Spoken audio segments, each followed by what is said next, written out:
নমস্কার বন্ধুরা, আমি কাকলি। আশা করি তোমরা সকলেই খুব ভালো আছো। আমিও ভালো আছি। তো দেখতেই পাচ্ছ রাত্রিবেলায় কত বৃষ্টি হচ্ছে। এরকমই বেশ কয়েকদিন ধরে প্রত্যেক দিনই রাত্রিবেলায় প্রচুর বৃষ্টি হচ্ছে। তাই একটু বৃষ্টিটা তোমাদের সঙ্গে শেয়ার করলাম। আর আজকে আমি এই প্রচণ্ড বর্ষায় সবজি রান্না কি করেছি সেটাই দেখাবো। আর কিছু দরকারি কথা যেগুলো তোমাদের সঙ্গে শেয়ার না করলেই নয়, সেই কথাগুলো তোমাদের সঙ্গে শেয়ার করেছি। পুরো ভিডিওটা দেখো, ভালো লাগবে। প্রকৃত বর্ষাকাল মানে চারিদিক ভেসে যাচ্ছে জলে জলে, মাঠ ঘাট জলে থই থই, রাস্তায় জল, বাগান দিয়ে জল, জল থই থই, চারিদিক জল। কাল রাত্রির 8টায় শুরু হয়েছে, আজ সকাল 8টা পেরিয়ে গেছে। দেখা যাক আর কতক্ষণ কন্টিনিউ হয় বৃষ্টিটা। এইরকম বৃষ্টি না হলে কিন্তু চাষ হবে না। তো চাষের জন্য খুবই ভালো এরকমই বৃষ্টিটা দরকার। প্রচুর বৃষ্টি হচ্ছে মুষলধারে। দেখো সবজি এসে গেছে। প্রচণ্ড বৃষ্টি দুদিন ধরে চলছিল, সেই বৃষ্টির পরে আজ চলে এলো বর্ষার সবজি ঘরে। তো এটা হচ্ছে কাটোয়ার ডাঁটা। তো এটা খেতে খুবই ভালো লাগে। এই সব জিনিসগুলোই কিন্তু বর্ষাকালেই পাওয়া যায়। আর এই দেখো ঘি করলা, এই দেখো কুঁদুরি, এই যে পটল, পেঁপে, বেগুন, কুমড়ো, মানে এই সব কিছুই দেখো, টমেটো, সব হচ্ছে বর্ষাকালের সবজি। তো এইগুলোর মধ্যে থেকেই আজকে রান্নাটা হবে। আর এই দেখো একটা লাউও এনেছে। লাউটা কিন্তু বেশ বড়, গোল লাউ, কিন্তু বেশ বড় লাউটা। দেখি লাউটা দিয়েও একদিন কিছু করতে হবে। তো সবজি অনেক আনা হয়ে গেছে। আর এই দেখো লেবু, বর্ষার লেবু। তো ঠিক আছে, দেখি চলো রান্না করি। আজকে বানাবো এই কাটোয়ার ডাঁটাটা। তো দেখো সকাল সকাল স্নান টান করে পুজো করে নিয়েছি আমি। তো চান করে পুজো টুজো করে তারপরেই এই সবজি বাজারটা এসে গেছে, তোমাদেরকে দেখালাম। এবার আমি এই সবজি বাজারটাই কাটবো। তো সবজিগুলো তো দেখো আমার ঠাকুরের আসনে ফুল দিয়ে দিয়ে সাজিয়েছি ঠাকুরকে। আর এই দেখো শশাও এনেছিল, এটাও দেখানো হয়নি। তো যাই হোক, এবার দেখো দুটো বাটি নিয়ে বসে গেছি সবজি কাটতে। এই দেখো কাটোয়া ডাঁটাগুলো ভালো করে কেটে আর ধুয়ে টুয়ে নিয়েছি পরিষ্কার করে। এরকম আলু দিয়েছি একটু, আর এই দেখো কুমড়ো নিয়েছি, আর একটা পটল দেখলাম একটু পাকা পাকা, তো এর মধ্যে মিশিয়ে দিলাম। তো এবার এটা রান্না চাপাচ্ছি। এই যে কড়াইতে তেল দিয়ে নিয়েছি। এবার তেলটা একটু গরম হয়ে গেছে, এর মধ্যে আমি একটু কাঁচা লঙ্কা দিয়ে দিলাম, আর দিয়ে দিচ্ছি একটু 5 ফোড়ন। তো বাস এটা দিলাম। এবার যে এটা হয়ে যাবে, এবার আমি একে একে এমনি সবজিগুলো দিয়ে তারপরে এবার রান্না করব। তো দেখো দিয়ে দিলাম এগুলো, একটু নাড়বো। একটু পেঁয়াজ দিয়ে দিলাম, পেঁয়াজ দিলে একটু খেতে ভালো লাগে, সেই কারণে একটু পেঁয়াজ দিলাম, এটা টেস্টটা বেশি ভালো হয়। দেখো এটা একটুখানি হয়ে গেছে। এবার এর মধ্যে আমি ওই দিয়ে দেবো নুন চিনি। তো দিয়ে দিলাম নুন, আর দিয়ে দিচ্ছি একটু চিনি। তো এই তরকারিটা একটু নুন মিষ্টিটা হলে ভালো লাগে খেতে, তো সেই জন্য দিয়ে দিলাম। একটু নেড়ে দিলাম। এই যে দেখো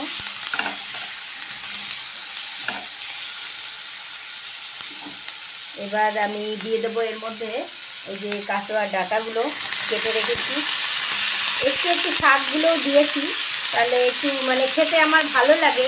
শুধু ডাঁটাটা না করে একটু এরকম শাকটা দিয়ে দিলে ভালোই লাগে খেতে। তো সেই কারণে দেখো আলুগুলোও রয়েছে। এবার আমি এটা একটু নাড়বো।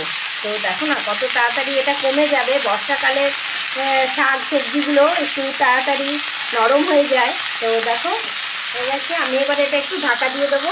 এই দেখো মশলা এটা বাটবো। দেখো একটু কালো সর্ষে নিয়েছি, অল্প একটু জিরে নিয়েছি, আর এই দেখো একটু গোলমরিচ নিয়েছি।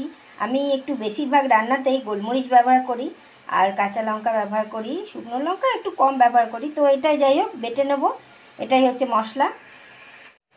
এই দেখো মাঝে একটু ঢাকাটা খুলে নিই, দেখি। এই দেখো কতটা নরম হয়ে গেছে, দেখেছো? আর কত সুন্দর গ্রিন গ্রিন। একটু আমি এবার হলুদ দিয়ে দিলাম এর মধ্যে। তো এবার হলুদ দিয়ে একটু নেড়ে তারপর আবার মশলাটা দিয়ে দেবো।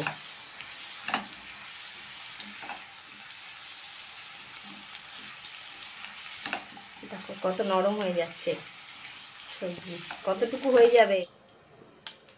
এবার ঢাকাটা খুলি, দেখো সবজিটা। এবার এই যে বাটা মশলাটা এটা দিয়ে দেবো, দিয়ে একটু ভালো করে নাড়বো। বাস নেড়ে চেড়ে একটু ঢাকা চাপা দিয়ে এটা নাড়তে হবে, তাহলেই দেখবে খুব সুন্দর নরম হয়ে যাবে আর সিদ্ধও হয়ে যায়। ডাঁটাগুলো খুব ভালো লাগে খেতে, আমার তো খুব প্রিয়। তোমাদের কার কার এরকম কাটোয়ার ডাঁটা প্রিয় বলবে আমাকে, ভিডিওতে কমেন্ট বক্সে জানাবে। তো দেখো আলুগুলো দেখছো কত সুন্দর সিদ্ধ হয়ে গেছে।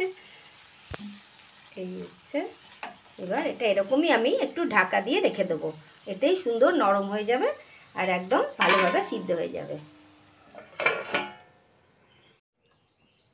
এই যে দেখো সবজি কাটতে বসেছি, এই যে পটল কাটছি, এই যে পটলের তরকারিও হবে। তো তোমাদের কি ধরনের ভিডিও পছন্দ বন্ধুরা সেটা একটু অবশ্যই জানিও। আমি যে রান্নাগুলো করি পরিশ্রম করেই সবাই রান্না করে, তো রান্না তো একটা আর্ট, একটা শিল্প, কিন্তু তোমরা এই রান্নার ব্যাপারটা ভিডিওগুলো যদি গুরুত্ব না দাও, যদি না দেখো, তাহলে কিন্তু এই খাটনিটা আমার পুরো বৃথা হয়ে যায়।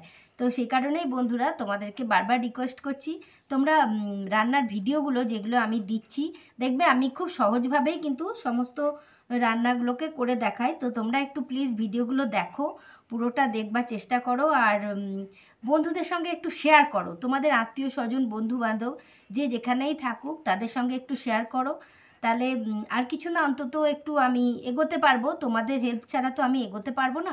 সে কারণেই বন্ধুরা তোমাদেরকে একটু এটুকুই রিকোয়েস্ট যে তোমরা একটু ভিডিওগুলো দেখো আর ভালো করে দেখে তারপরে বন্ধুদের সঙ্গে শেয়ার করো, নিজেদের আত্মীয় কুটুম যে যেখানে আছে তাদের সঙ্গে একটু শেয়ার করো। তো তোমরা পাশে আছো বলেই আমি এখনও ভিডিও করছি। তোমরা যদি এইভাবে আমার পাশ থেকে সরে যাও তাহলে আমার আর ভিডিও করা হবে না, হয়তো আমি ভবিষ্যতে আর করব কি না এবার সেটাও চিন্তা করতে হবে। কেন কি এইভাবে আমি এগোতে পারছি না। তোমাদের হেল্পটা প্লিজ প্লিজ, তোমাদের হেল্পটা খুব দরকার। তোমরা একটু আমাকে সাহায্য করো কি যাতে আমি একটু এগোতে পারি। অন্য অন্য বন্ধুরা যেরকমভাবে এগিয়ে যাচ্ছে, তো আমি তো পারছি না। আমি একটু চেষ্টা করছি এতটাই, কিন্তু আমার ক্ষমতা অনুযায়ী আমি চেষ্টা করছি। তো একটু হেল্প করো তোমরা, তাহলে খুব ভালো হয়। এই রিকোয়েস্টটা তোমাদের কাছে রাখছি। তো আমরা আমি কোনো কিচেন স্টুডিওতে রান্না করি না কি, যে প্রচুর লাইটের সেখানে হিউজ ব্যাপার থাকে, তারপরে খুব বেশি ডেকোরেশন। কিচেন স্টুডিও যেরকম হয় যে হ্যাঁ একটা এরকম রাঁধতে হবে, সবাই হেল্প করে দিল, তারপরে গিয়ে একজন রান্না করে দেখিয়ে দিল, এরকম ব্যাপারটা কিছু নেই। যেটুকু আমরা যেরকম নিজেরা খাই, যেটা রান্না করি, সেটাই তোমাদের সঙ্গে শেয়ার করি। তোমাদের যদি ভালো লাগে অবশ্যই জানিও কমেন্ট বক্সে কমেন্ট করে। তো আমি কিন্তু কোনো কিচেন ফুডিওতে কিছু না। তোমরা দেখেছো আমার রান্নাঘর, গরমকালে খুবই কষ্ট করে রান্নাগুলো করি। তো প্লিজ একটু দেখো, আর আমার বেড়াতে যাওয়ার ভিডিওগুলো তোমাদের কেমন লাগছে সেটাও জানিও। তো খুশি হব তাহলে, এটাই তোমাদের কাছে বলার ছিল। সবাই তো এগিয়ে যাচ্ছে, তোমরা একটু হেল্প করলে আমিও এগিয়ে যেতে পারি। এই দেখো অনলাইনে কি কিনেছি, আমি দুটো প্রোডাক্ট কিনেছি। তো দুটো প্রোডাক্টই তোমাদের সঙ্গে শেয়ার করব। তো কি কিনেছি সেটাই দেখাচ্ছি তোমাদেরকে, আর কি জন্য কিনেছি সেটাও বলবো। তো দেখতে থাকো, সঙ্গে থাকো, আমি ওপেন করছি। তো দেখো অনেকগুলো ছোট ছোট প্যাকেট, আর এগুলো কিসের প্যাকেট সেটাই তোমাদেরকে বলছি, আর আমি কিভাবে এটা কি করব সেটাও দেখাচ্ছি। তো সব প্যাকেটগুলো আগে সাজিয়ে নিই, তারপরে তোমাদেরকে দেখাচ্ছি। তো দেখো, এই দেখো এখানে কি কি পাউডার আছে, রিঠা পাউডার, ভিঙ্গরাজ পাউডার, ব্রাহ্মী পাউডার, হেনা পাউডার, আরও বেশ কয়েকটা পাউডার আছে এখানে, আমলা পাউডার, তো এরকমই হিবিস্কাস পাউডার। তো এগুলো আমি ওই চুলে লাগাবো বলে ওই চিন্তা করে কিনেছি। তো আমার চুলগুলো তো খুব পাতলা তোমরা জানোই, তো সবাই তো খুব মেহেন্দি টেহেন্দি লাগায়, তো আমিও ভাবলাম যে তো লাগাবো, তাই সেই কারণেই এই প্রোডাক্টগুলো কিনলাম। তো কিভাবে লাগাতে হবে একটা কিছু ভিডিও দেখে সেটা করেই করব। একটা এলো দুপুরবেলায়, এইটা দেখো কি এসছে, আমি এটা কেটে তোমাদেরকে দেখাচ্ছি ওপেন করে।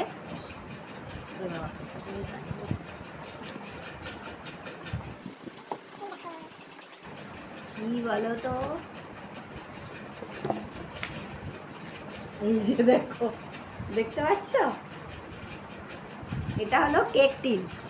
একটা এরকম হার্ট শেপের একটা কেক টিন নিলাম, মিশো থেকে অর্ডার করেছিলাম। জিনিসটা তো মনে হচ্ছে ঠিকই আছে। তো প্যাকিংটাও দেখো খুব সুন্দর করে পাঠিয়েছে, কিন্তু ভালোই হয়েছে জিনিসটা। বেশ বড় মতনই একটা কেক হবে, এটা বেশ বড় কিন্তু, আর বেশ সস্তাও পড়েছে কিন্তু, সেই জন্য আমি নিয়ে নিয়েছি। তো ঠিক আছে, কেমন হয়েছে প্রোডাক্টটা অবশ্যই বলবে।